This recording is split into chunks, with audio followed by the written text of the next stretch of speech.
PT Ask Dan with Dan. Dan. There we go. So one of the things we see, it comes up a lot specifically in our space relative to financial and insurance, where the provider of the specific product or service that's in play is a relative. It's a brother, it's somebody that's connected to the family, or it's a friend from, 20 years ago in college, that kind of stuff. And we see a lot of people then just disengage and walk away. We see a handful of people push a little bit, but the vast majority of people just want to move on. Can you talk about that? Because it comes up more often than we'd like, but how do you address it and how do you engage?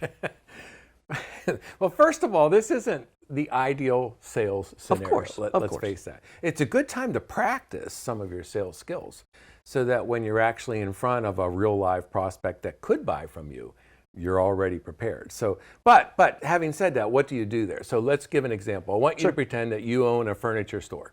Got it. And I just bought a bunch of furniture, and I see you in the store, and we're going to try this out. We've not rehearsed this ahead of time. Hey, John, look, I know you don't need it. I sell insurance, P&C, and I'd love a chance to chat with you about your insurance. I appreciate that, and certainly having bought a bunch of furniture from me, thank you. You're welcome. But currently my brother is my agent, so I think I'm in good shape there. Yeah, that's okay. That's okay. Look, let's do this. If you promise not to buy, I promise not to sell. Okay. And let's get together for about 10 minutes where I can go through your policy, give you some pointers that you could take back to him. But you can't buy. But I can't buy. And I can't sell. Fair enough.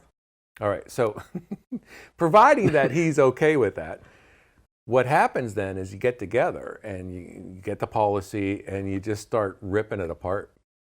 Just start ripping. Oh, it's the high commission policy. Now I went along for the purpose of what we're doing here, but if I push back and say, well, what's the point of doing that time, Dan? If I'm not buying, you're not selling, why are we spending the time? Because it makes me feel good knowing I just bought a boatload of furniture off you. Okay. See, there's a guilt feeling there. He owes me one. There is. In essence. And remember what I said earlier, this is a great chance to just practice my skill set. So I'm going to practice my bonding rapport. I'm going to practice my upfront contracts. I'm going to practice trying to find pain from him. I don't need him to buy. It's just a real good opportunity to try it out. Now, the one obvious thing is I can't go to every furniture store in town and buy a boatload of furniture. And no, but the idea. Well, no, for all the rooms in your house, you probably could. No, just.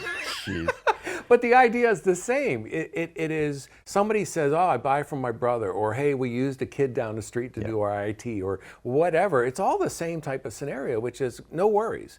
Let's do this. If you promise not to buy, I promise not to sell. Let's just have a chat. Yeah. All right. And then practice. There we go. All right, everybody. See you again tomorrow. Bye.